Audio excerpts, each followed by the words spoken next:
Hello, and a very warm welcome back to the Gimme a Whole Year Wrestling Podcast. My name is Dom, and you are...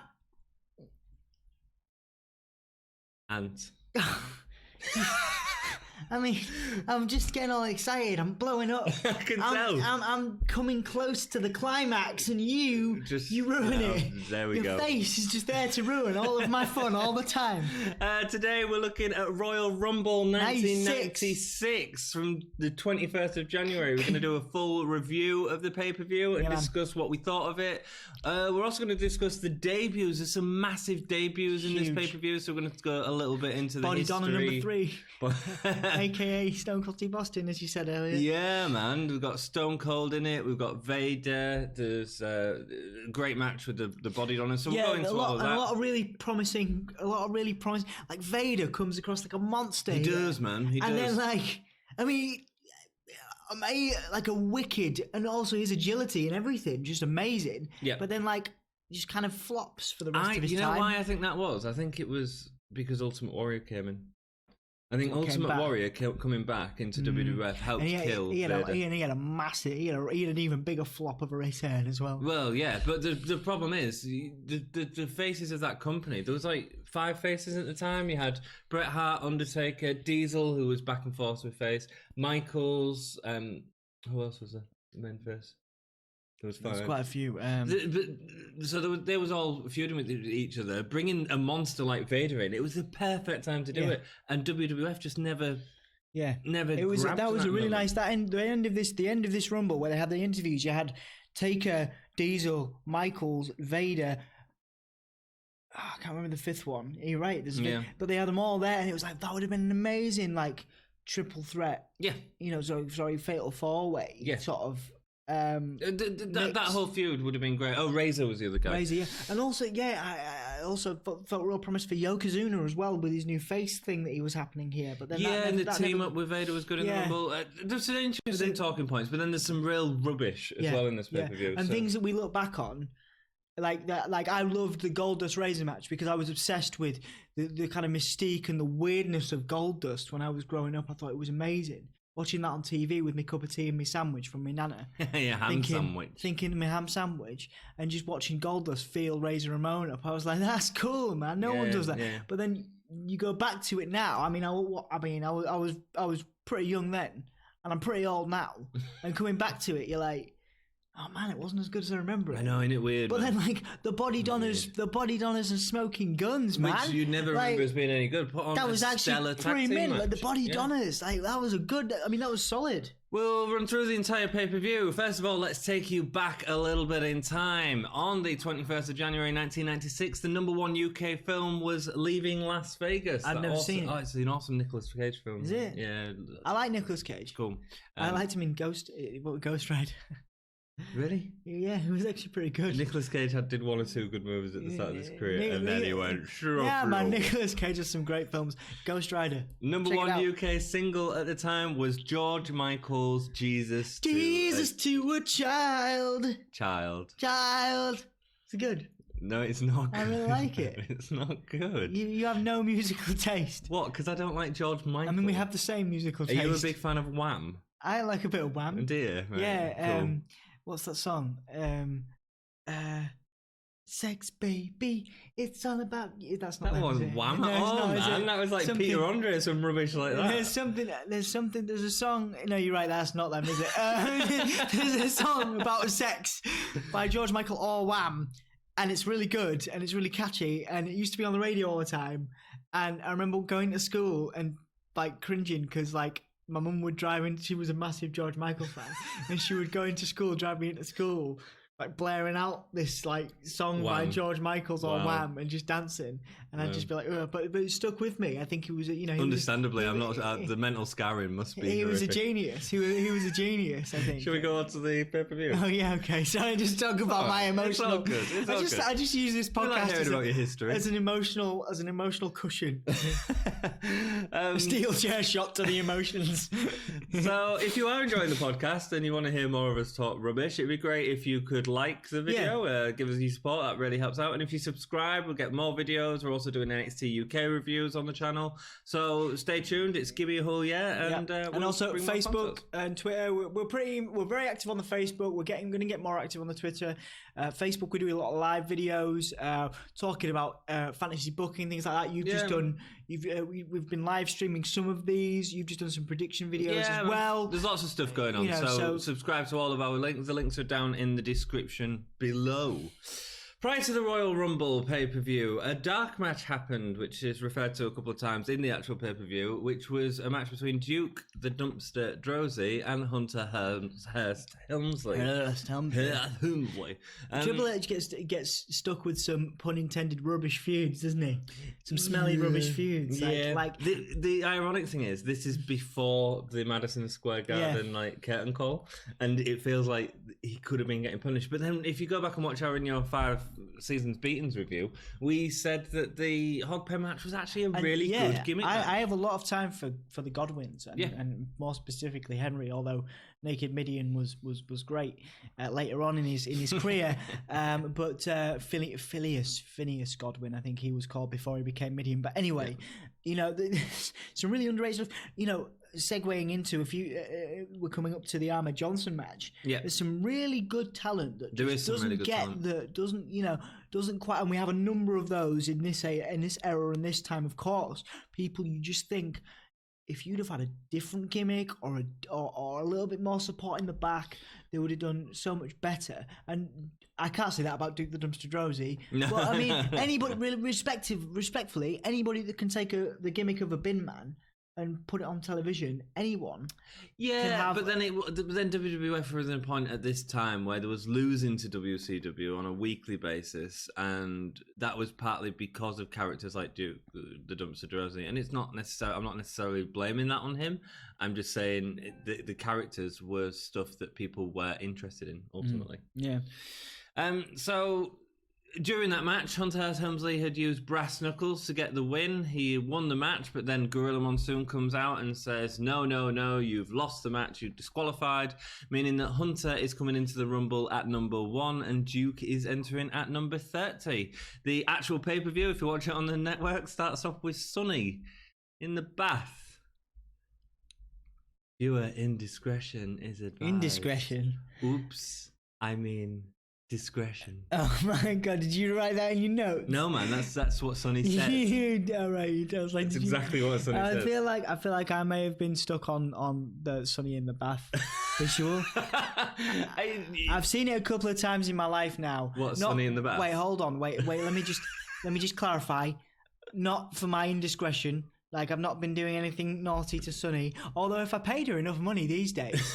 Wait, she's still... I don't know if she's still doing it. I think she's arrested, she's still alive, right? Yeah, I think she's in prison at the minute. Okay, well...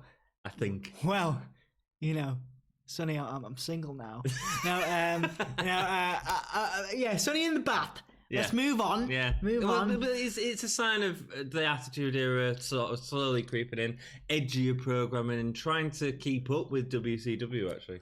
And there's a great dig at WCW in this pay-per-view, but we'll get into that when we get into it. They were very good at that. The video package focusing on Bret and Taker, which is the main event of this pay-per-view, including the awesome pay-per-view spot where we see Bret Hart going through the table In Your House. Yeah. Or was it? That was incredible. As well as the Razor and Goldust, we see a bit of that, and the 30-man Rumble, which is going to include Vader, Steve Austin, who we'll discuss the history of when we get to it. Commentators tonight are Vince McMahon and Curt Hennig. I liked Curt Hennig in this. It's good. Like, we don't often give him enough praise as a commentator. No. In fact, I've given him quite a bit of praise as a commentator, but I think he's okay. I think he's better than Vince. I think he does great here. Yeah, but he's got to cope with Vince. He's got to cope with Vince, and I think I think sometimes he goes a little bit off track, but he's all right. It's okay. He's not the best. He's okay. Ahmed Johnson versus Jeff Jarrett is the first match. Ahmed obviously had a massive distinguishing factor of his career, which we'll go into sort of later on, but he was distinguishing factor. He a distinguishing. He had a very shiny head. No, he won the world title, didn't he? Well, not here, but he had. He did. He did. He wasn't. No. I thought he was the first Black world title. No, he was a world. No. He was a world champion in other organizations, and it was Farouk or Ron No, Simmons. that was in WCW. Yeah, but it was the first. He is considered to be the first. I think, Yeah, absolutely. In terms of in popular wrestling, but I'm sure Ahmed Johnson was the first in WWE. Live research, ladies and gentlemen. Yeah, we'll carry on with the pay-per-view. Yeah, I'll do it, man. Jarrett can't move Johnson off with a hip toss. When he tries a bulldog, Johnson pushes him off. It's all about Jarrett trying to overpower Johnson and Johnson not selling it at a certain point in the match. And it's good. The first African American to win a singles championship in WWF. Was it not world title? No. Oh, was it the Intercontinental? Because I remember doing the research for him. But that's a massive distinguishing. Yeah, absolutely. But it was in all of history. It is credited to Mr. Ron Simmons, which is amazing, but also really sad when you consider what happened to him for the rest of his career. But also, APA was okay. Well, he had a legendary career, but you just think, I mean, I think he did well in the Attitude Era, considering he was starting to get older at that point. For an older guy that had been around a while. You make a good point. Jarrett can't move Johnson with a hip toss. So it's all about Jarrett not selling Johnson's moves or standing firm, Johnson's standing firm and throwing the power sort of moves. Yeah. A great flying elbow from Johnson. It looks picturesque on camera, man. You could take a screenshot of that and it looks... He's incredible. Yeah, the dives he does, the sort of planches. Yeah. From inside the ring to outside, there's a wicked off the top rope moves, and you just think, again, for this time, he's so physically dominating as well, which is great. Incredible performance. Jarrett eventually moves out the way, sending Ahmed over the top rope before throwing him into the steps. Eventually, Johnson stops selling Jarrett's axe handles and gets back into it. He hulks up. Yeah. What's a Hulk up for Ahmed Johnson called? Can't really do it with that. We've got Tomahawk up for Tatanka. Yeah, the Tomahawk up. I'll leave that one with you. That's a hard one, man. The Hard Johnson. No. Okay. Fantastic. Yeah, the Hard Johnson. That's a great one. the Shaking Johnson. Shaking Johnson. Yeah. Fine, yeah, whatever. A spine buster is quickly followed by an over-the-top rope dive onto Jarrett as Jarrett's head gets close to the concrete. Ahmed looks like he's going to fall straight into the concrete at that point. Ahmed ends up in a figure four, missing a splash and injuring his knee. JJ gets his guitar from the outside, goes on top of the turnbuckle and slams it into Ahmed's head. He really went for that, man. Yeah. I mean, it was a gimmicked guitar, but when Ahmed Johnson's getting up, you can see that he's got a bit of the guitar still stuck on his head because it's been hit at him that hard. Yeah. It was a really good spot. It looked good. And he does the vertical fall as well, which is great. Yeah, it's cool. So a fun little match. Ahmed, I thought, looked amazing, and for the time that they had, a lot of people. I was reading other reviews, and a lot of people dump on this match. Because not a lot happened. I think it was really good. 10-minute match. If these guys had 20 minutes, this would have been way more entertaining than the main event of the pay-per-view. Absolutely. In terms of the time they had, I thought they did a great job with the time they had. I'm not a great fan of Jeff Jarrett, which oddly is another. Given that we're talking about the Royal Rumble, another potential competitor for the Royal Rumble 2019. No. But I'm not a great fan of his work. But this was a good shout. Yeah, cool. I thought it was a fun little match. I thought it made look amazing. Do you not think Jarrett could come back? Do you not think he's capable of wrestling still? No, it's not that. I think he's too involved with other companies, including World of Sport. So I don't think he would. Oh, okay. An interview with Diesel where they're building up the confrontation between him and Vader. It's not Vader time. It's Diesel time. There's no intensity here in Diesel's promos. There's nothing. He's very chilled. He just looks like kind of looks a bit sort of out of it, doesn't he? Like when he does his promos this time, he's a bit too chilled. He's like, I don't care, man. I'm Big Daddy cool. Yeah, and it's all right. I mean, he's supposed to be cool. No, but this just feels lazy. It feels like he'd had his championship reign and now he wasn't happy with his spot in the company. And even though his character was sort of more interesting than that awful babyface run that went on forever, there's not enough intensity in it. It feels like I think the Clique were getting a lot of power backstage at this point. They don't name check it a lot. They name check it a lot in history. They don't name check it a lot in history, though. It's funny how they name check it a lot here. In this pay-per-view, they're constantly saying it's not a thing, like, that's especially used. Towards the end. I'm assuming that's because they got told off coming up in the next few months. It just doesn't. There's no intensity. Is my issue with Diesel in these promos. The next match is the Smoking Guns versus the Body Donners with Sonny, and this is a really entertaining match. I thought Sonny was in the bath 10 minutes prior. Man, got out. If you're getting paid enough money, you can do anything real quick. Wow, amazing. Well, thank goodness. That's right, Sonny. There's so many up the miniskirt, up the miniskirt shots in this match. Yeah, but constantly. But I think her and Vince probably had a discussion about this, backstage, and she was like, "Yeah, what would you be implying there?" I'm totally fine with it. Sonny would have been totally fine with it, I imagine. Oh, absolutely. I mean, obviously, if you're watching this podcast, and you're watching it for more than just our beautiful faces, Sonny, from jail.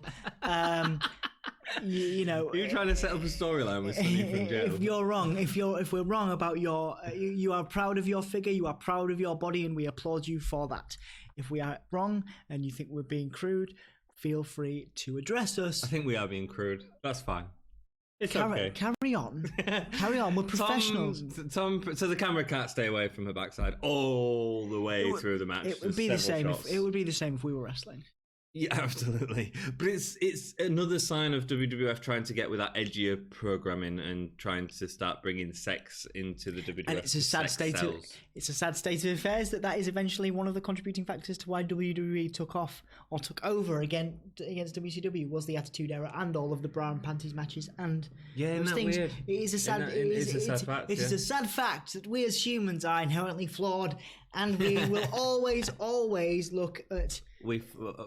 Our Achilles heel is always a beautiful woman, beautiful behind. Yeah. And I'm sure, and just because obviously we're all about gender equality, if I imagine here it goes. I imagine safeness. I imagine that if we were wrestling, and if we did have a wrestling match, and anybody wanted to check us out in the same way that clearly many people check Sonny out, then I would be happy to have many camera shots of my bottom.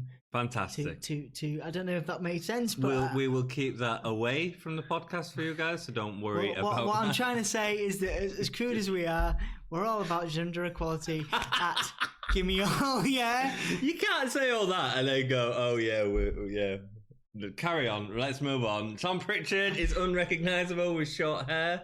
Tom Pritchard was fighting for the Body Donners at this point. And he was really good in the Body Donners. An older guy cuts off all of his hair, no longer with the Heavenly Bodies, with Jimmy Gavin, and now he's here, and he's great. Yep. He's great. It's really positive. It's a really good match for him. It's a great match for everyone. They're all good workers putting on a good match. Sonny starts trying to distract Billy, flashing up a miniskirt. Certainly not as innocent as Miss Elizabeth in that massive moment where Miss Elizabeth rips off the miniskirt and is in a swimming costume, and that's the massive point of the match. This is done at the start of the match as it continues throughout the match. Yeah, I think Billy got his entire Mr.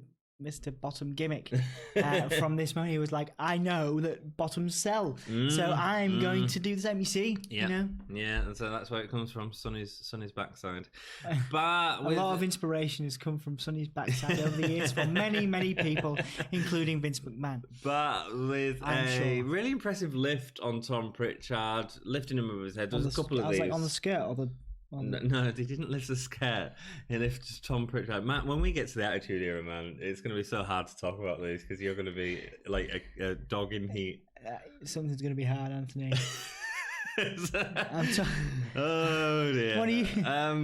So yeah, impressive ways holding Tom Pritchard in the air. Billy and Bart try to escape each other in the ring, which ends up with Skip getting a spine buster, encouraged by a clothesline from Billy. An interesting way to use double team moves in the same way, and this reminded me a lot of Mustache Mountain. Yeah, in the same way that they do stuff on the Undisputed Era. Great tag team wrestling. Really great. There's a fantastic work. I think that for this time, even though I hated I didn't like, because obviously, each to their own, but I didn't like Bart Gunn's facial hair. Aside from that, they do incredible aside from the terrible mustaches, they do incredible tag team maneuvers. Yeah, and like I don't remember the Smoking Guns ever being this big, and this good, and I don't think in the early Smoking Gun stuff we was enjoying the matches as much. The last 2 or 3 matches that they've had, the one with the Razor Ramon and the 1, 2, 3 kid, great. This match, great. The body I'm not entirely sure what happened to them, but they've certainly. I think maybe just confidence. The gimmick was rubbish. The gimmick was awful, but in terms of in-ring workers, great. Well, they're just cowboys, weren't they? Sonny takes a bump off the apron as she's trying to distract the ref, and Billy runs into the ropes, leaving her in a heap on the floor. Billy comes to check if she's okay, which the Body Donners take advantage of, double teaming Billy. Tom, with an over-the-top crossbody, is really impressive for an older dude. Yeah. I was surprised to put Tom because he was much older than what the Body Donner sort of gimmick was, or seemed to be. Body Donners keep using each other's body to slam onto Billy, which was that really was nice. I like, there was some really cool, splashes and slams, and I love when some. There's another tag team that did that recently, and it looks much more devastating when Harper and Rowan do that, because there's a point where is it Rowan that slams Harper or Harper that slams Rowan? I think it's Harper. I think it's amazing when that happens. You know what I mean? Two big guys. It's cool. Awesome. It's using. Still, it looks great. There's a couple of talking about Razor and the 1, 2, 3 kid. There was a couple of, even though it wouldn't have been that massive, you had 1, 2, 3 kid leaping off Razor Ramon's shoulders a couple of times for finishes, and I think that always looks fantastic. Yeah, absolutely. Whenever they actually use each other, that's what makes tags really entertaining. Tag team matches really entertaining. There's a nice moment where Bart gets the hot tag, and both of the Body Donners are slammed in every direction. The pace is so fast here; it's really good. A nice moment where Bart double drop kicks Pritchard into Billy, who then slams him.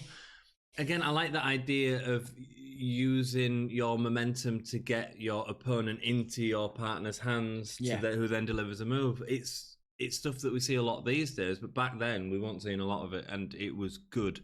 They get the sidewinder off the top rope, but the ref is distracted by Sonny again, while Skip elbow drops onto Bart for a 2 count. Sonny did a great job, just all around here, in terms of just being a heel manager. Constantly there. Just great, it's the kind of thing that if we were in a, I would be really she was very good at being annoying with being very good at being distracting, obviously, but also just very good at being a heel, but playing innocent. Do you know what I mean? Yeah, being there. So you'd always see the wrestlers, check on her if she'd clearly done a devious tactic, like getting thrown off the ropes or getting off the apron rather.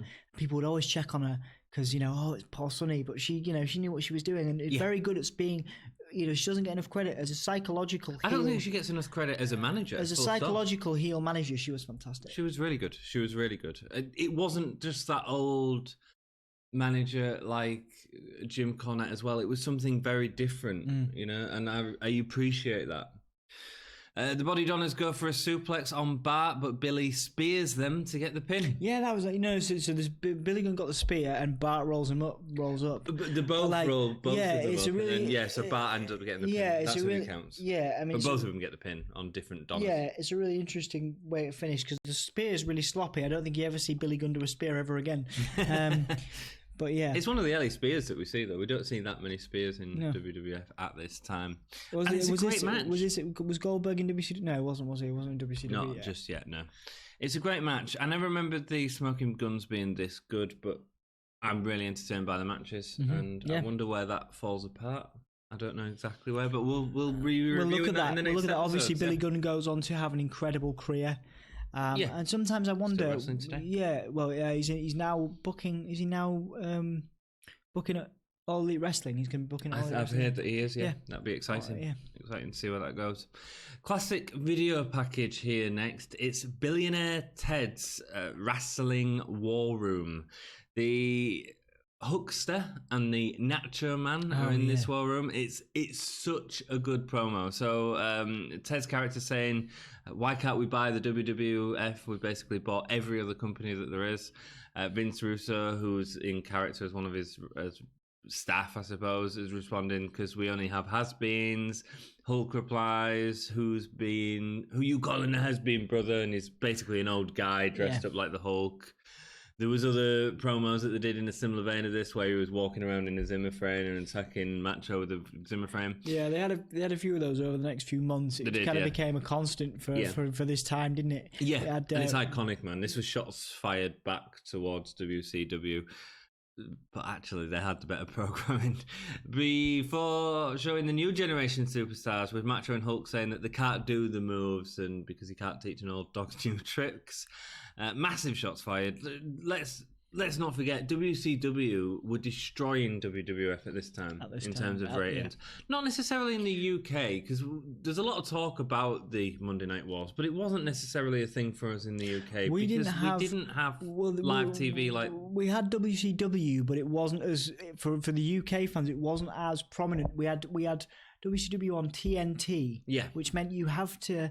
You know, but WWE had a contract with Sky, and that was I think you had to have Sky to have TNT. Yeah. But it was more prominent. You had a Saturday morning program where if you were a kid, you could catch up on everything, whereas WCW didn't have that. You had to tune in at, I think, 8 p.m. on a Saturday night or a Friday night or something, specifically on TNT. Yep. And it wasn't as widely...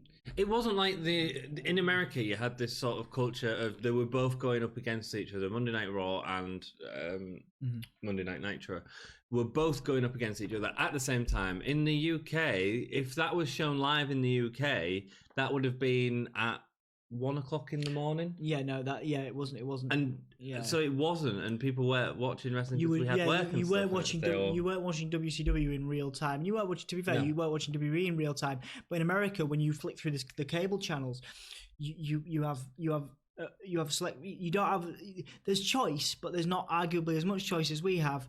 Unless you want to be like if you want to go to an extreme Christian weird shopping channel, but like you'd go to Monday Night Raw and then you'd go to WCW, you flick over and you could flick between the two. But that culture never existed in England, and it's something that never really gets talked about because it's always about because WWE is such a prominent form of entertainment in America. They don't really put emphasis on repetition in terms of Saturday morning programs. You know, they have the main event and superstars and stuff, but it's not really. There's not really as much emphasis on that repetition where you can see that stuff again, weeks, months later. Whereas in the UK, you would have these shows repeating. On Sky, it would be. I'm assuming it was a huge deal for Sky at the time. So you'd have them repeating every day. You could see, what we had Superstars, I think it was, and things like that. And it's great that we were able to sort of view it, and there's a lot of historical stuff from podcasts like 83 Weeks and stuff like that, where you can sort of listen to what was going on.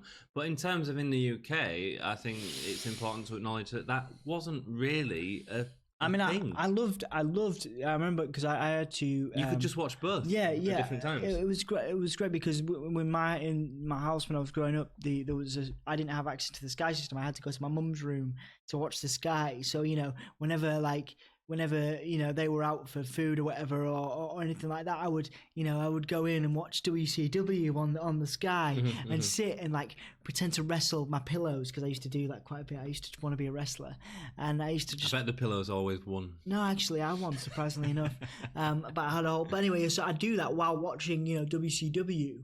But this obviously we're heading into the time I'm talking about now. So we're talking like 98, 99, when those hardcore matches, and you had like the Sandman in WCW was Hack and all those things, and Raven and all those guys. And it was a really good time. And for a long time, even though obviously it doesn't last, WCW, rounding it back to the point so we can continue on with the podcast. Yeah. For a long time, WCW did have the edge on WWE. Oh, for 83 weeks they beat them in the ratings. Yeah. Package of the Goldust Razor feud, as Goldust keeps sending Razors gifts during his matches. I loved it so much. It's a great storyline. If I was a wrestler, that's the kind of, obviously it wouldn't be as shocking now, but that's the kind of thing I'd want to be psychological like Goldust. Yeah. It was an interesting take on the Jake the Snake in many ways. It was that sort of using clever tactics to try and get into the head of your opponent. However, it was very overly sexualized. You see, here's an interesting thing. I know we're going off topic, so I'm going to try and keep it as short as possible.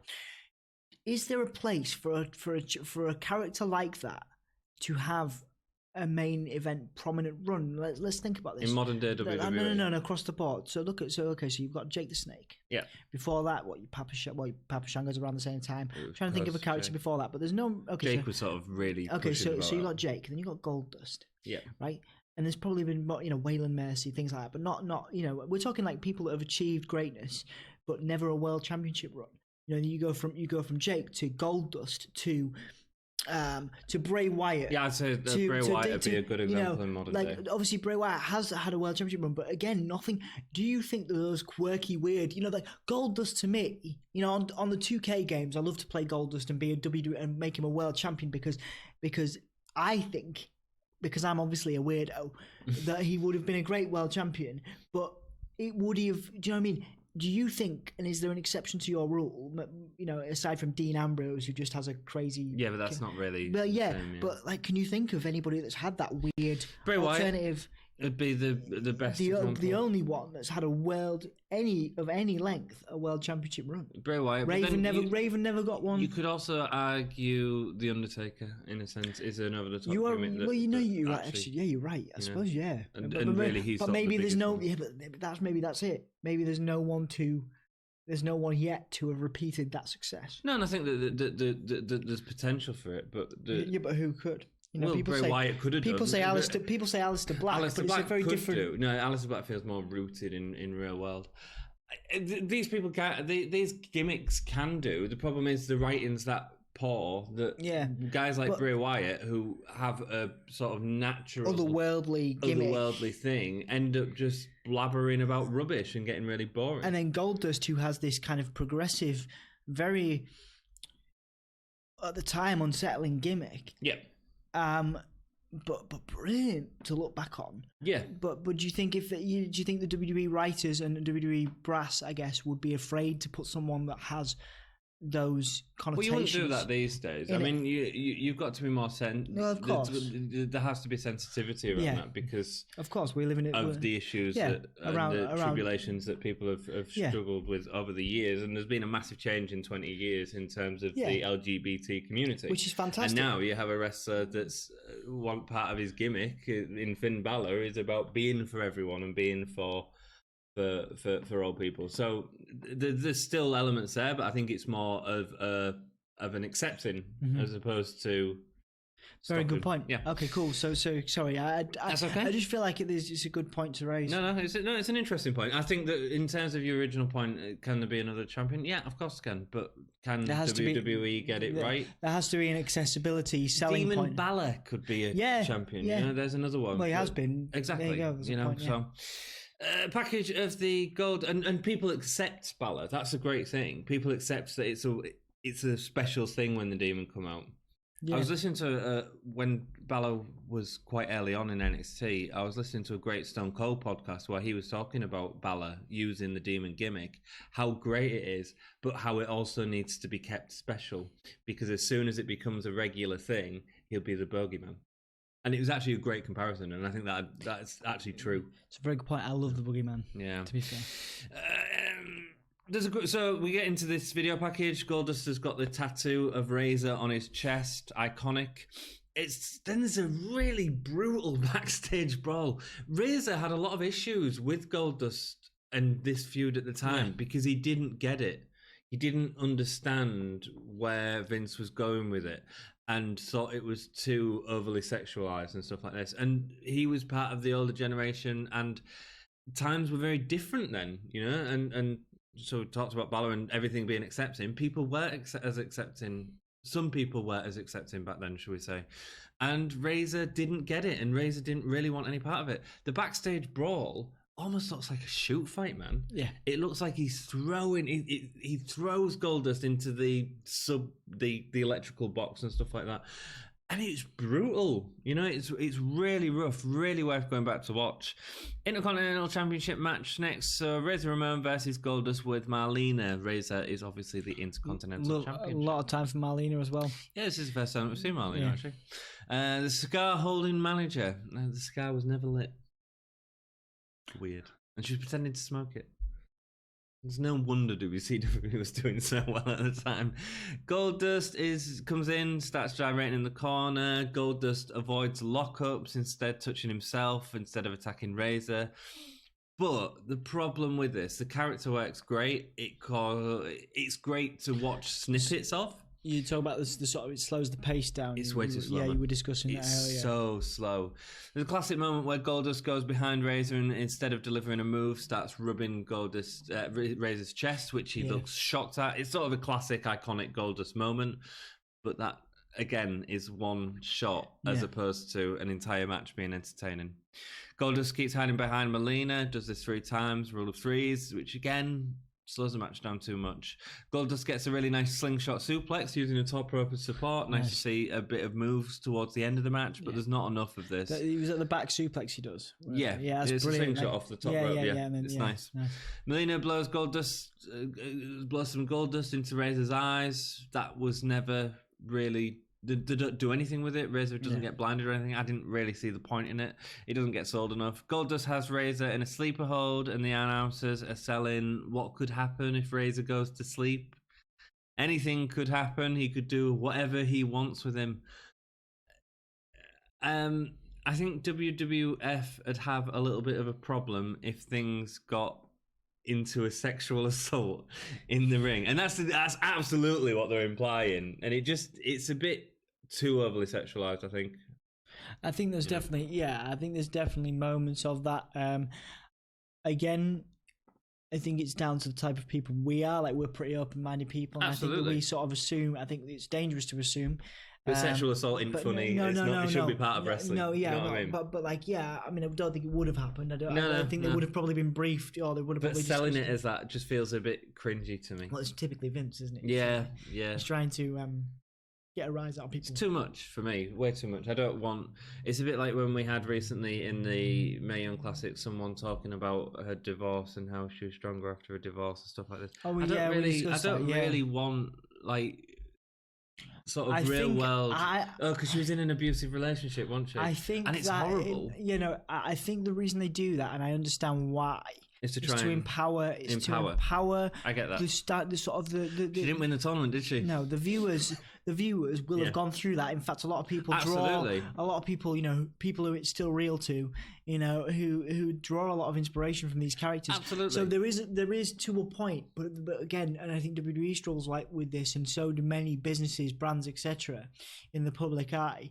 Is where is the line? Yeah, because that's it constantly fluctuates. And it's the same with politics as well. Like in NXT UK at the minute, which we've been doing reviews on, we've got the whole Brexit thing going on, where it's like, well, actually, do we need to bring that into wrestling? I mean, I get that it's kind of clever, but when you start going too far into it, it starts becoming too much. The match starts happening towards the end, but it's too late. It's way too late in the match. Marlina distracts the ref whilst a 1-2-3 kid does a spinning heel kick to Razor off the top rope, and Goldust gets a pin for the win thanks to the 1-2-3 kid. I don't think this was the best way to make Goldust champion either. No, but he goes on to have some great iconic runs. Yeah, a bad match, in my opinion. I didn't enjoy the match. Iconic moments, bad match. Video packages next, ready for the Rumble. They have an interview with the Doctor, who's clearing Michaels for his in-ring return. Owen Hart says that he's going to end Shawn Michaels' career now that he's coming back. A lot of focus on Shawn Michaels during this promo. Jake the Snake is back for a taste of everyone. Groovy. Jerry the King Lawler is the Royal Rumble King. Barry Horowitz is playing the underdog. And then we get Vader. It's first shot of Vader. It's Vader time before headbutting a hawker. A la Goldust. Shawn Michaels is back at WrestleMania 12. He says that you're looking at your new champion. So he's saying he's going to go. I think he looks fantastic. He looks awesome, and he looks like he's had a good break as well, and sort of come back refreshed into the Royal Rumble. But before we go into there, if you've seen the podcast before, we'd like to talk a little bit about the history of debuting wrestlers. And with it being a Royal Rumble, there's more than a few debuting wrestlers. I'm going to sort of breeze through the ones who didn't have as much impact, and we're going to focus on certainly two of the guys who have a massive impact in WWF and the future of WWE. So Takao, easy for me to say. Takao Omori, a Japanese wrestler whose only pay-per-view appearance in WWF is this Royal Rumble. He was signed to All Japan Pro Wrestling at the time, where he was constantly on the mid-card, and he appeared briefly in New Japan, defeating Hiroshi Tanahashi and Togi Makabe in the G1 climax, with Togi eventually being the tournament winner in 2009. He then announced his retirement, but would be back in 2011 to All Japan, where he still wrestles in All Japan, and he wrestles a lot with tag teams as well, from what I was reading.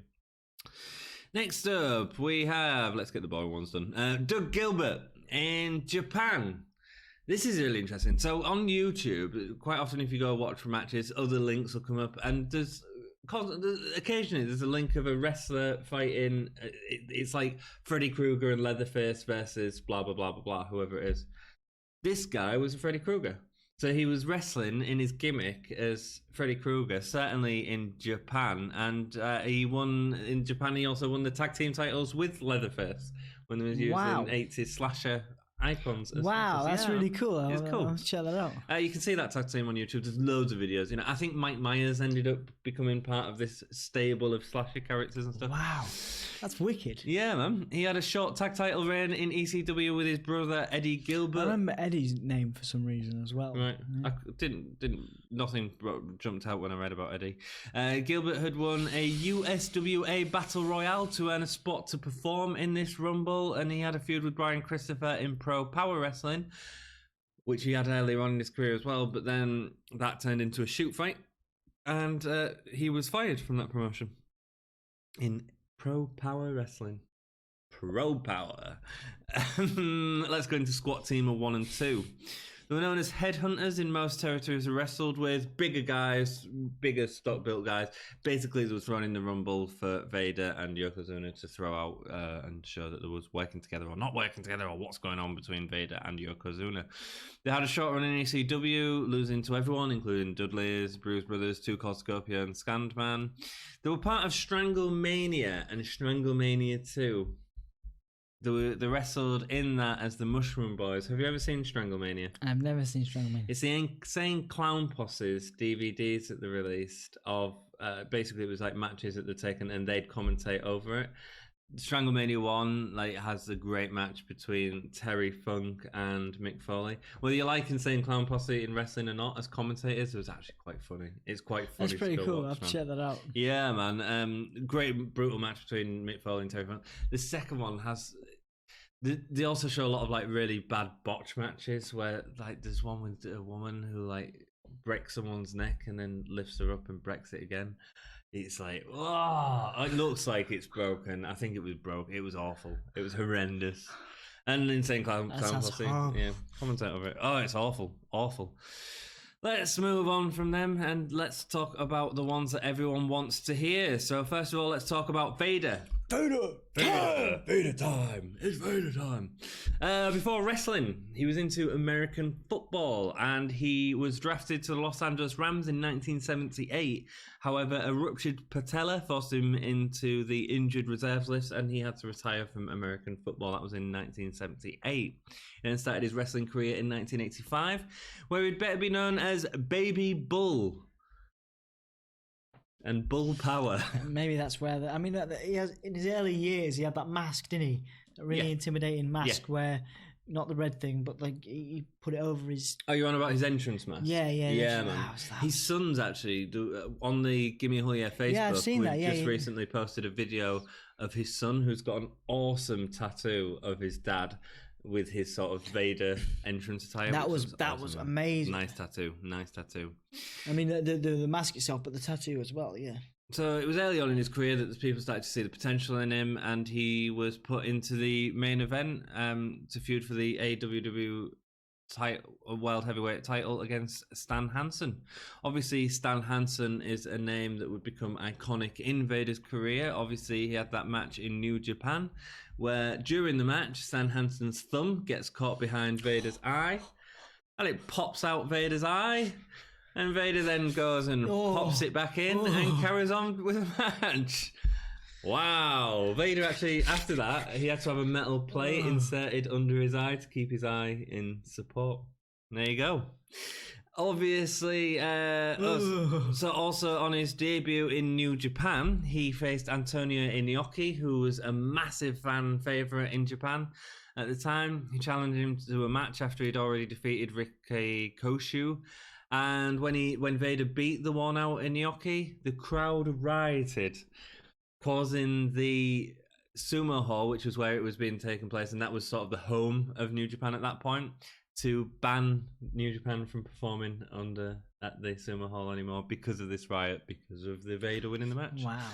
He also had a tag team reign in New Japan as one half of Big, Bad and Dangerous. You know who that was with? Him and Bam Bam Bigelow. Him and Bam Bam Bigelow, baby. That's a wicked team, isn't it? That's cool, man. That's a cool team. I would love to have seen. I don't think you see that in other promotions. What a brilliant team. It is, yeah. Well, Bam Bam was so good as well. Also, bear in mind that this all happened before. Sorry, I've wrote so much. I just love it. I think Vader was massive at the time. I think WWF completely underused him. Yes, but in terms of, he was one of the biggest names in wrestling. Yeah. People don't really, I don't think, respect that enough. He was the monster. Yeah. He was an absolute monster.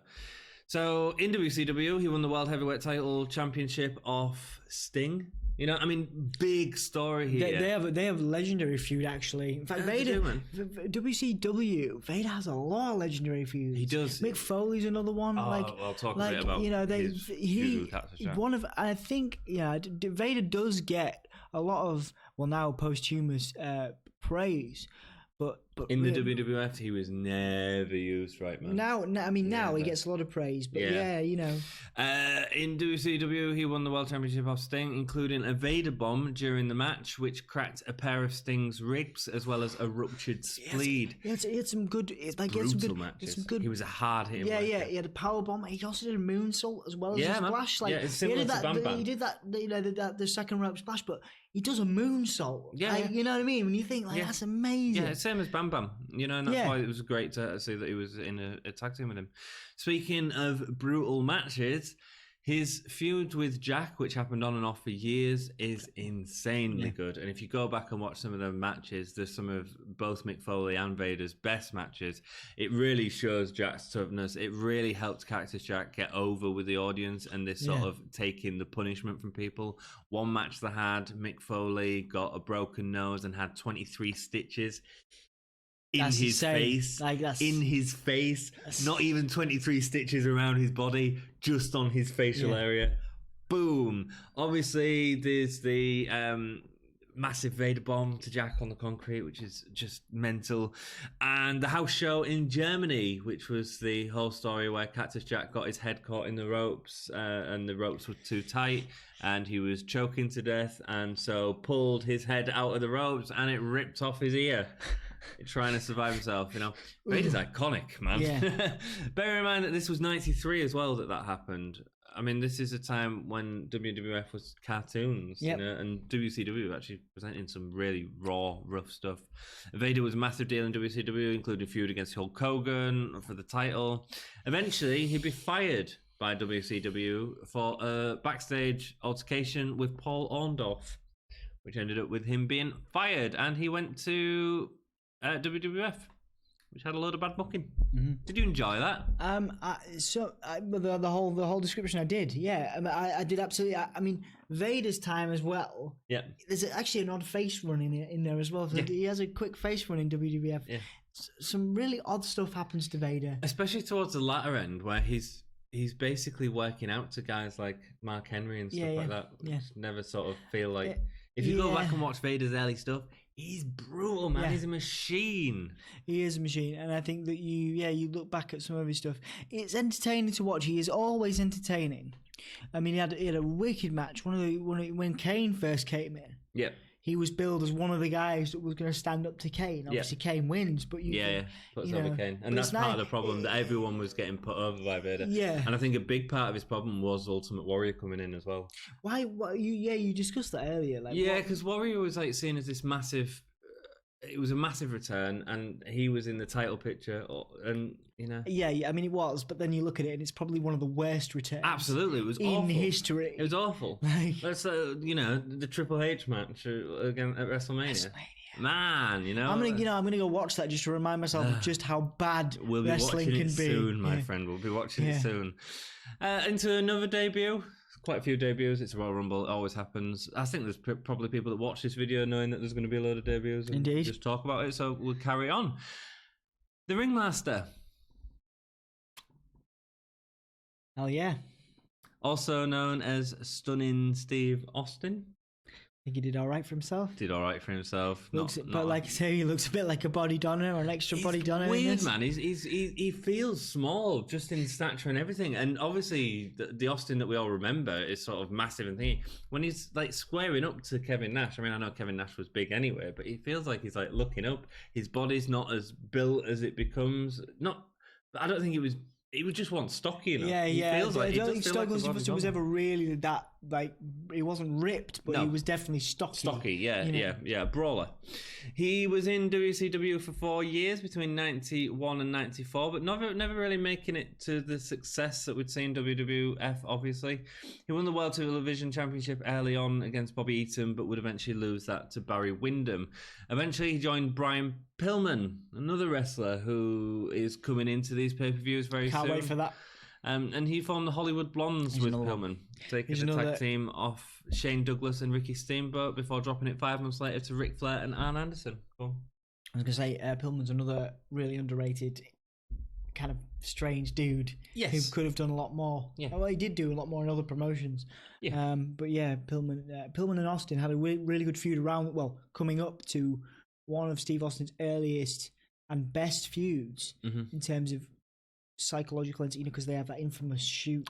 He goes to the house and stuff. Over the top attitude, yeah. But like, do you know what I mean? It's it's iconic. Yeah. But Brian Pillman was also an excellent wrestler, and Steve Austin is also a brilliant wrestler at this point. Like brilliant. I think he was again like the Undertaker, probably quite like. He's actually a better technical wrestler than people give him credit for. Yes. It's just his gimmick didn't allow him to use. No, nobody liked the Ringmaster gimmick at all. It was never the kind of ring, because he was meant to be a ring scientist, wasn't he? A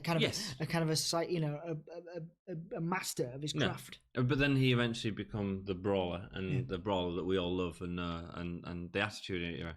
He won the WCW United States Champion at Starrcade against Dustin Rhodes, who's obviously Goldust at this point, but never reached the heights he wanted to in WCW. Also, Eric Bischoff described him as very difficult to work with and therefore fired him. So, probably one of the biggest losses.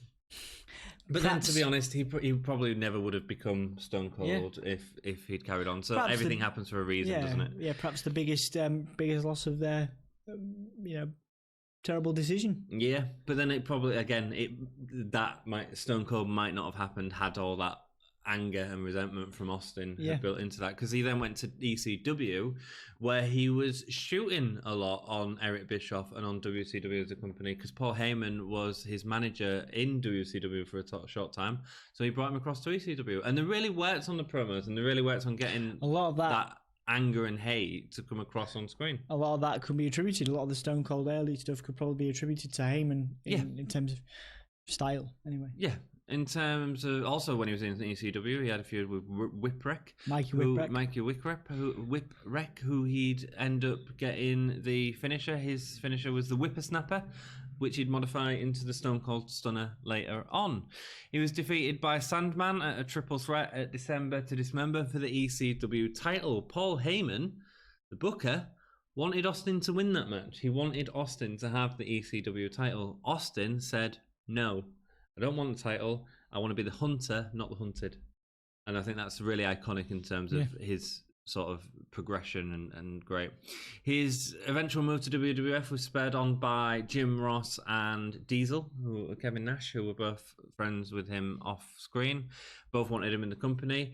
And his debut match in WWF was a match on Raw against Matt Hardy, in Cameron, North Carolina. Was that by any chance? Oh, I don't know, man. Is that where it was? I'm assuming at that level, there must have been some kind of local enhancement talent, local Matt kind Hardy. of thing to it. So there you go. Yeah, the Ringmaster gimmick never really worked on WWE, and it wasn't until King of the Ring '96 where fans started to get behind his gimmick. So that's sort of a preview of what's coming up. But then, like, in terms of what's coming up, so we've got the King of the Ring, you've got the Owen Hart breaking his neck, he was married to Deborah Marshall, who he ended up getting into assault charges with, and police called out to him and all sorts, leaving the company. Then he's done movies like The Expandables and Condemned, and then there's Broken Skull Challenge, which is on. He's a personality that's expanded past it, and we can sort of go into all that, but you know about all that anyway, so...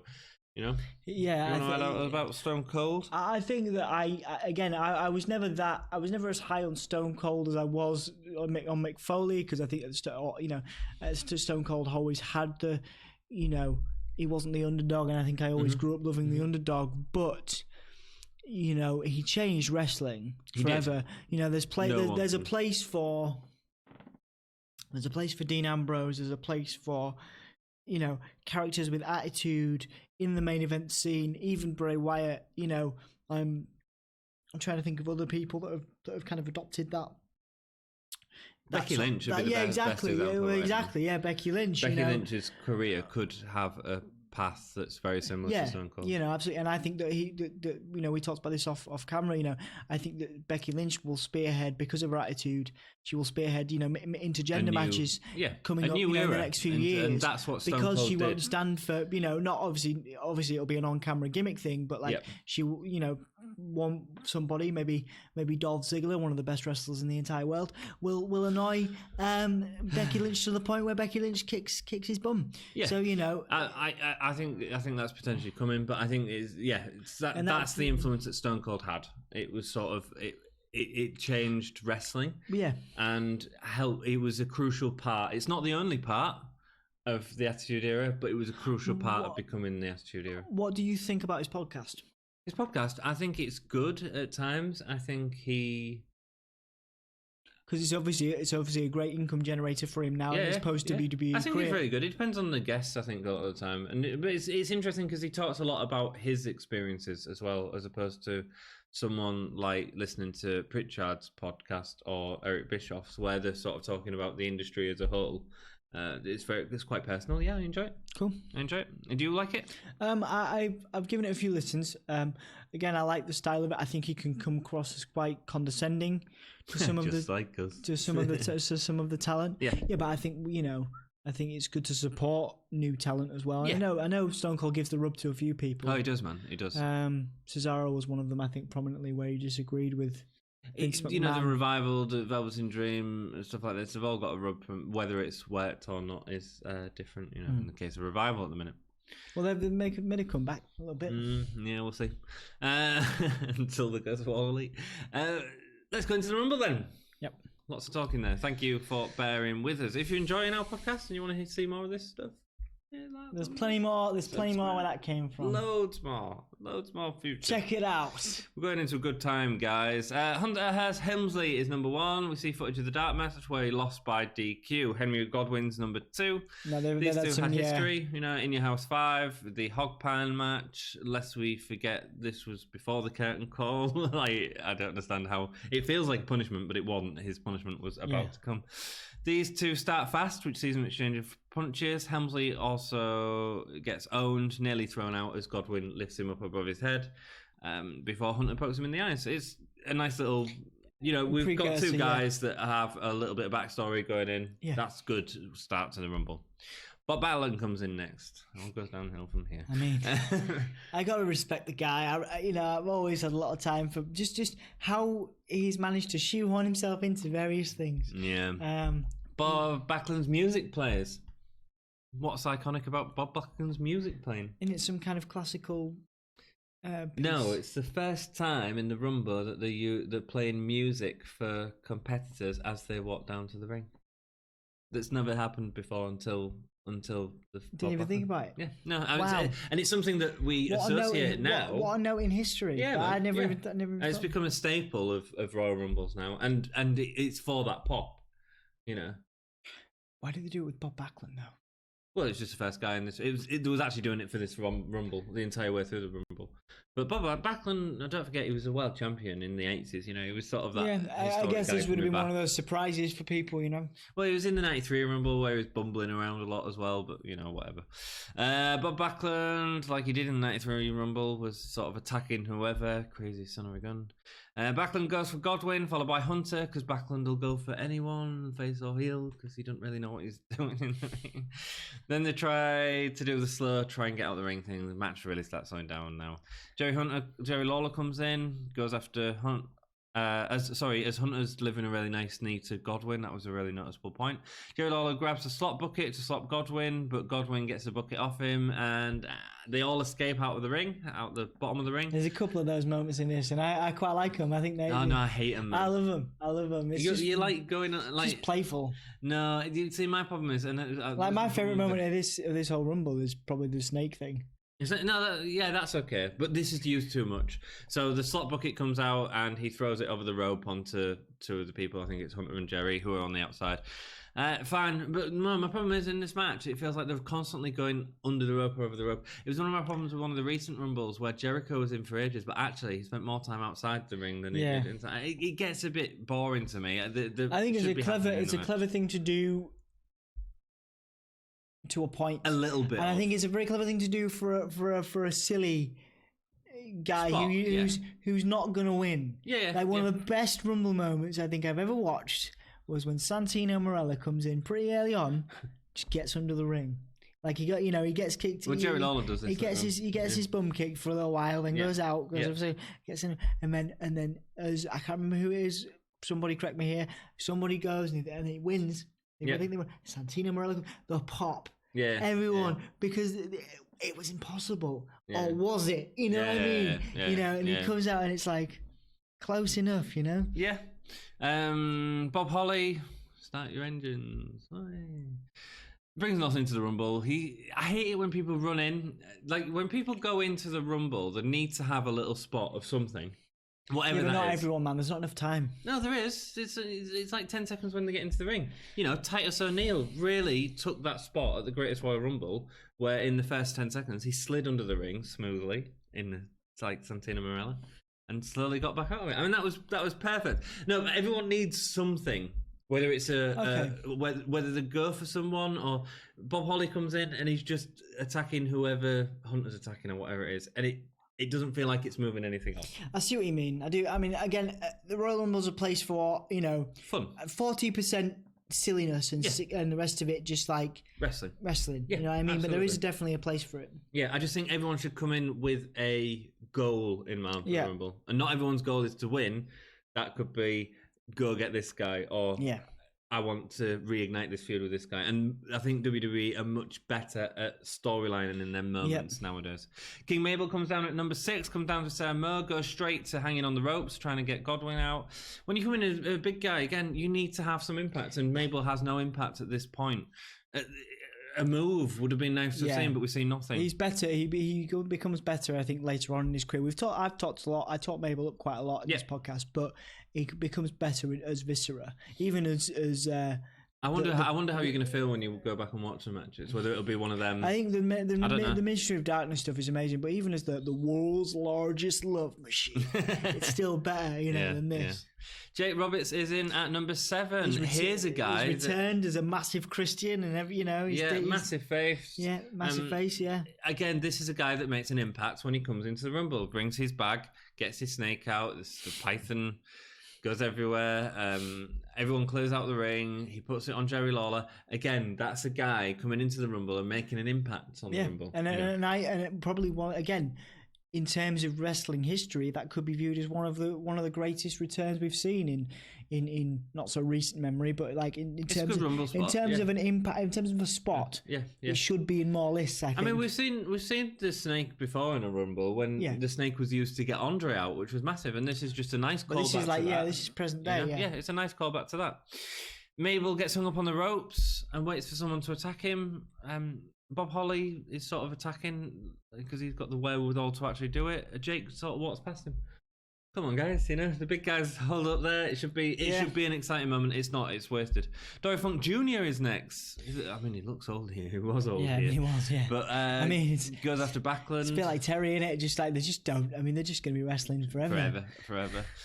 Goes straight after Backlund. Still, no one eliminated. Can't believe Mabel didn't get anyone. The crowd are chanting DDT against Hunter. We're told Lawler is hiding under the ring. Number 9 is Yokozuna. Spotted a nice beard. He's got gets a beard. Backlund out. Yeah. Again, makes an impact. I'm not saying every person has to get someone out to make an impact, but Yokozuna does that by getting Backlund out. And finally, it feels like there's a threat in the ring. And then he goes for Mabel, who's fighting in the corner. The pair of them are fighting in the corner. Godwin's trapped behind one of them. I think it's Yokozuna. Mabel goes for an avalanche on Yokozuna with Godwin behind, and so you see the impact of it on Yokozuna. But then Godwin, who's just dead. In comes the 1-2-3 kid in number 10. Sort of. Yeah, well, he comes in. He's closely followed by Razor. Who is mad. He's mad about interfering in the last match. Razor's forced away by officials. Whilst all this is happening, Jake gets Godwin out, which we don't actually see on camera, but that's what happened. Takao Omori is next. Yokozuna goes after Jake, and after multiple punches, eventually puts him down with a clothesline. It's that spot, where he won't go down. It would have been nice to have seen Jake do the DDT here, I think. We didn't get a DDT. Yeah, I mean, it was very difficult to sell it on Yokozuna, though. Oh, no, Yoko was good at selling DDT. Do you remember the DDT against Bret Hart at WrestleMania 10? Like, he was right. He was surprisingly good. You're right. That would have been amazing. It would have been a great spot. Savio Vega's next, and after the problem is he couldn't have got Yoko out because you need to have the whole Vader. Maybe that's why they didn't do it. Savio Vega's next. After a back heel kick, Yokozuna helps push out Mabel, whilst Jakes eliminates Omori with a head scissors takedown, which looks quite neat, actually. Vader's in next. It's time. Vader! It's time. It's Vader time. And Vader, for me, is by far the best thing in this Rumble. Oh, man. Like, it's definitely probably one of his best moment in his WWE career. Obviously, you haven't seen much of this yet, but yeah. I think it's one of them. It's strong, in the same way that Diesel felt strong in a couple of years ago Royal Rumble. It's a great way to bring Vader in. Savio Vega takes out Dory Funk while both are on the apron. After Vega gets a pummeling from Vader, Jake then starts stalking Vega. It's a bit weird. Doug Gilbert is next. Doug Gilbert goes straight after Triple H or Hunter Helmsley. We get a confrontation between Yoko and Vader that the crowd seem really massive, into. Yeah. But Vader instead goes for Jake, who has Gilbert locked in for a DDT. Vader sort of pushes Jake, I suppose, while the DDT is locked in, and it ends up with him dancing over the top rope. So Jake is out. Then we have Squat Teamer 1 come in. Vader, man, he's so dominant in this Rumble. Yeah. He could have been a top heel in WWE. Oh, man, massively. And I think he was. They tried to position him in that way at this point. Yeah. But he never gets back to this point. No, I think he had a main event match at some point, but I can't remember. Yeah, it was with Kane. I think it was with Shawn Michaels. Oh, yeah. Oh, yeah, no, you're right. Yeah, Shawn Michaels. Yeah, there was a couple. Never sort of reached it. Gilbert gets a chokeslam from Vader before powerlifting him over the top rope. Vader throws out Squat Team member number 1. I mean, if you're going to sell a guy, let's call him Squat Team member number 1. Yokozuna and Vader start going after each other, but Cornette gets between them to break them up. Obviously, Cornette is managing both of them. Squat Team member number 2, which is sort of an indication of how weak WWF's roster is at this point, that they've had to bring so many guys in and calling them Squat Team 1 and 2. I mean, it's rubbish. It's a lot odd, isn't it? They're both identical, sort of kiss makeup. Both go after Vader and Yokozuna, and they both throw them out. Are we getting an unholy alliance between these two? Next up, we have Owen Hart in at number 17. Would have loved to see him and Yokozuna square up again, going in and making a moment. I think they have a few exchanges in the future, but of course, that would have been a good moment. Yeah. Instead, he joins trying to get Bob Holly off, and they don't need to do a move. I'm not suggesting a big move. I'm suggesting he goes and punches Yokozuna. Yokozuna punches him back. A moment. Vader and Yokozuna work together against Savio Vega as Vader Irish wicks Yokozuna into the corner with Vega in it. And then Vader splashes onto Vader before Yokozuna does his banzai leg drop. So, good. Good seeing these two bigger guys working together. Who's going to get them out? Next up, we have Shawn Michaels. Savio Vega gets eliminated by Vader. Yokozuna and Vader go at it again. This time, a few punches. Vader removes his mask. The crowd go crazy. The two are on the ropes. And while they're on the ropes, Shawn Michaels uses that opportunity to eliminate them both. He then tosses out the 1-2-3 kid as well. But Vader gets back in the ring. Really angry, goes after Shawn straight away. Very heelish, isn't he? He's like throws him over the top rope. So Shawn Michaels is eliminated, but he actually isn't because he wasn't in the Rumble. Although that's been back and forth over the years. Yes, it has. Yeah, if you go over the top rope and you hit the floor, you're out. Yeah, there's been unless you're the Great Khali. Yeah, there's been people that have when they've been eliminated. They have pulled people out down like over the ropes, and that's fine. That still counts. Yeah. So he then clears out the rest of the ring before the officials come out. Gorilla Monsoon gets face to face with Vader. Unless you Gorilla Monsoon, which is, and honestly, Gorilla Monsoon is the kind of guy that's just likable. I don't mind if he comes out. I mind if Vince comes out in the middle of a match. I mind if Stephanie comes out in the middle of a match. It's like, go away. Just go away. But Gorilla, I'm like, you know what, Gorilla? You want to come out and you want to say something, you come out and say something. I do wish he was still on commentary. It's a bit like Johnny Saint, whenever he comes out, I'm just like, go on, lad. Are you joking? You come the head out. teacher, Johnny Saint. Anyway, we won't go into that. What an introduction to Vader, though, and that's, for me, definitely the best part of the Rumble. Hakushi is in at 19. He's great. He's so good in the ring. That flippy elbowy into the corner. Back elbow into the corner. Flippy elbowy. It's amazing. Like, he's got some amazing moves. Yeah. He would have been again one of those people. I think in our list, if we do a list of like underused talent of this time, Hakushi's got to be on it at the top, man. Tatanka comes in. Not seen Tatanka for a while. And he comes back over. He's been in more recent ones as well. I reckon he's on the dial. I reckon he's on the. He's on the. Okay, guys, we got to fill this out. we need an Indian. Let's go, Gilbert or Tatanka.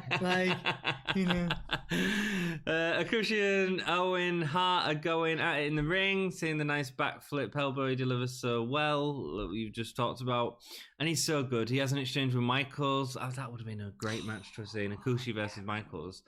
Hunter nearly takes down his ex-brother Michaels, but he holds into the rope, swinging his legs around. Is that the skinning the cat? Michael skins the cat a lot during this, obviously. And Hakushi is eliminated way too early by Owen Hart. Aldo Montoya is next. Michaels is sent to the middle rope. Again, way too much on the outside of the ring. I dislike this. Michaels goes under the ring and drags Lawler out. He throws him back into the ring before eliminating him. So the Lawler under the ring is no longer a threat. Tatanka takes out Aldo Montoya, I think Aldo Montoya was just incredible. Am I correct? Or is that somebody else? Let me check that. 22 we have just incredible was ECW. I'm not saying he was just incredible. No, I mean, Diesel eliminates Tatanka straight away. Diesel and Michael square up and start fighting. Although it's ended too quickly, in my opinion, as Owen Hart goes after Diesel. He should have let these two again have that moment in the ring. Just incredible. There you go. 23 is Karma, who goes straight after Diesel, but it's all slow, man. Michaels holds Karma whilst Diesel lays in punches, but Diesel accidentally hits Michaels. Could have been a great moment. Ooh. Leads to nothing. Yeah, well, this is a complete... What about Royal Rumble 2019? Karma comes back in the Women's Royal Rumble, as in from Glow, as in... Oh, right, not Karma as in... No, not as in... No. Papa Shango. No. But Karma. Did you ever see Karma? Yeah, no, that'd be cool, yeah. Anyway, sorry. Back to present 96. day, but not really 1996. Next up at number 24, the Ringmaster. Stone Cold Steve Austin's early gimmick comes in, goes straight for Bob Holly. It's amazing how small he looks here, and he ends up taking out Bob Holly. Bob Hoskins. I'm going to say Bob Hoskins. Bob Hoskins was in the Royal Rumble. Austin's a great workman. You got a bit of a look. I look like Bob Hoskins. No, thanks. You look like James Ellsworth. If you had less hair.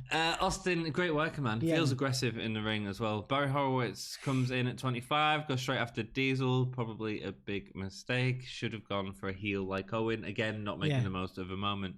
Diesel eliminates Hunter. Hunter was in the match for a long time, 55 minutes, I believe. 26, we have Fatu. Austin is squaring up to Diesel and feels like he could take him. It's good.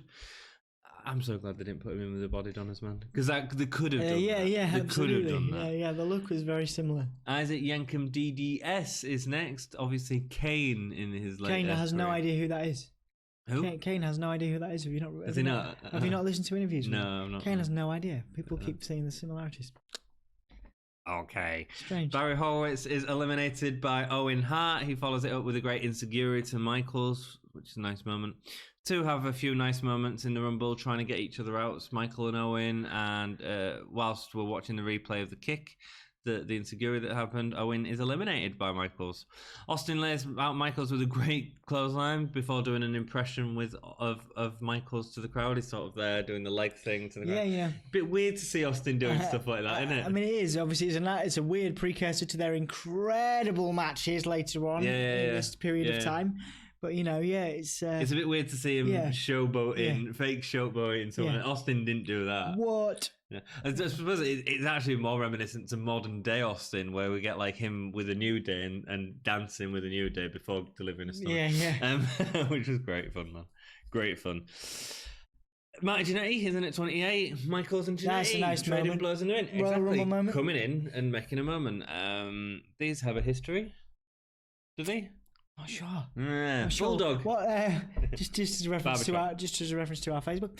What system of Windows do you think that Marty Jannetty is running? Check out the Gimme All Year Wrestling Facebook for more comedy moments. British Bulldog is next. He goes straight for Michaels. These two were. Oh, the Bulldog and Michaels. Yeah, they've got some history. Yeah, they've had some incredible matches. Oh, well, these two were the 1 and 2 in the 95 Rumble. So and of course, that background. And of course, they also have, matches in the future as well. Yeah. Iconic, the most iconic European title match in history between the two of these. Cool, rock and roll. It sounds like big guys in the European. But early days. I mean, it was in England. When they were trying to. It was in England when they had this match. I bet that's a great match. It was it was the UK's version of a well, not quite to gravity, but a bit of a screw job. Right, it was a screw job that happened to Bulldog. Cool, rock and roll. Michaels, Fatu devastatingly clotheslines Ringmaster out of the ring, so that wasn't supposed to happen. It's quite iconic, actually. Austin was supposed to be one of the final four. From knowing who the final four are, I'm guessing he would have replaced Karma. Obviously, mistakes do happen in the Rumble. Austin was supposed to catch himself. Austin got Fatu back years later by chucking him off a cell. So and also, I mean, I think it was. It's interesting because you see Austin sort of panicking a little bit because he was probably supposed to get someone else out and making sure that the guys in the ring knew he was trying to get them out. This will happen in the Rumble all the time, but this is sort of one of the big reported ones because it was Austin who was supposed to be in the final four early on in his career. Isaac Yankem then eliminates Fatu. Number 30 is Duke the Dumpster Drozzy, who gets in the ring and goes straight after Yankem. Michaels and Bulldogs fight on the outside, and Owen comes to attack Michaels, throwing him in the barricade. Owen's already been eliminated, obviously. Then very quickly, and this is a big problem for me with this Rumble, because you build up to a Final Four and then you actually start wrestling. In modern day Rumbles, that tends to be what happens, and it's great. I love when it's done, and they're kind of pacing each other around, feeling each other out, that's really good. All that happens in this Rumble, and it happens as quickly as I'm probably going to say it. Michaels drop kicks out Yankem. Karma clotheslines Duke the Dumpster Drozzy out. Michaels clotheslines Bulldog out. Diesel eliminates Karma, and as Diesel's turning around, Michael's super kicks him out. It's too fast, man. It's all too fast. There's no anticipation there built up. For my liking. Diesel come back to the ring whilst Michaels is stripping in the ring for whatever reason. He's like mooning the crowd. I think Michaels was just high on life at the minute. I think he was having a moment. I think he was having a Michaels moment. Diesel raises his hand in the ring and outstretches his fingers, and he gets a high five off Michaels. Nice moment, but kind of odd. I mean, the Rumble's a great introduction to Vader, but apart from that, and the fact that you're seeing a lot of attitude guys in it, from Austin, Michaels, Triple H, Kane, Rikishi, Vader, crossing over the new generation guys like Yokozuna, Diesel, Owen, 1-2-3 Kid. That's kind of an interesting dynamic to the Rumble, but it's not a good Rumble, in my opinion. This podcast has been going on for a while. Rumbles always do. Next match. Talk about going on for a while. Undertaker with Paul Bearer versus Bret Hart. This match, obviously the Diesel thing where Diesel comes out and attacks Taker, that's cool. At the start of the match. And I think there's a lot to be said for Bret's ring psychology here, where he's constantly working on the legs, looks pretty ferocious, but the pace of it is very slow. You made a very good argument that The Undertaker is probably actually better. Now you're looking back at these matches and thinking, yeah, he's not that great. No. But he's better now, or a similar pace at least. Yeah. In 2019 as to what he was using then. And I think a lot of it is because he started to incorporate submissions. And he started boxing, to incorporate later on, MMA stuff. Later on, he had the boxing. I think this was even part of his repertoire back in the Ministry of Darkness days. He was still throwing those punches. Yeah. Taker just seems to disappoint me a lot in these early pay-per-views. He still has his mask on that he's had on since Survivor Series, which gets ripped off later, which is nice. Which is an okay moment in the match, but it's 40 minutes to get to that point, man. It's way too long. If they'd given these two 15 minutes, this could have been an okay match, Yeah. Considering who is in the ring, the crowd is surprisingly quiet, probably burnt out from the Royal Rumble. I don't like having a title match after the Royal Rumble. I like a Royal Rumble to finish the show. Yes, it's an odd one, isn't it? Yeah. It's an odd one, this one. I think there's something to be said for having a title match after it. It depends on the match. I think it's done by design. Yeah. I think it's got to be done by design. Taker had the advantage on Bret, with Bret unable to get on top of Taker all the way through the beginning. Taker keeps control with punches and chokes all the time. Undertaker is on top. It's different to most Bret Hart matches where Bret has a lot of back and forth. This is just him getting owned by Taker, but that's also the problem with the match because it's slow at the beginning. Bret eventually comes back into it with a crossbody over the top rope, which for some reason looked like it was in slow motion. Taker took it really slowly, catching him and then falling back. A lot of it is a bit... Yeah, it's very methodical, but when you've got two guys like Bret and Taker in it, it's okay when you have a methodical match with Bret in it because there's usually someone there quicker than him to counter it. But it's very different here. Yeah. Or someone with more action-packed moves, like Diesel. Yeah. So... But Taker's whole gimmick is that he's slow. He's I think they should have had a table spot in this. I think that could have made the match a lot more. Well, at this time, Taker's still doing the slow zombie-ish walks to the ring and stuff like that. And then Bret, when he's in charge, when he's in top, he slows the match down even more by locking in the figure four, and that stays forever. Yeah. You got Paul Bearer trying to make it interesting by the end, but it's just sort of gimmicky stuff. For me, this match definitely should have been in the Rumble. In fact, it feels like a toilet break match. It really does. After the longest leg lock in the ring, Taker goes to the outside using a cable to choke Hart, as well as ramming his head into the ring bell and using a chair. Nice. It's okay. But then starts working the legs slowly. Feels similar to the Diesel Bulldog match in terms of two guys just not having chemistry at this point, and the styles didn't gel together well. No. The crowd comes alive as Taker pops him on his shoulders. We're expecting a tombstone, but he ends up delivering a cutter off the ring apron to the outside. That was okay. Hart goes for the sharpshooter. Taker grabs his throat and stands up. That was good. So, but what would have made sense there when he stands up and he's got his hand there? A choke slam. Well, yeah. But he doesn't have. Well, he kicks him in the knee. He just sort of chokes him on the rope and then goes into the kick. He does try and kick him in the knee, but it's you're right. It's very odd. I think from this point, this match actually gets okay, and I'm not discrediting Hart's psychological, you constantly attacking the legs, trying to do something with it, and also Taker's selling of the leg moves is actually pretty good here. This match does get better from this point onwards, I think. Yeah, but it's too slow. Hart takes off the turnbuckle. I know what you're saying though, but it's way too slow. It's 2 minutes at the end of a 40-minute match that's taken us to get to this point.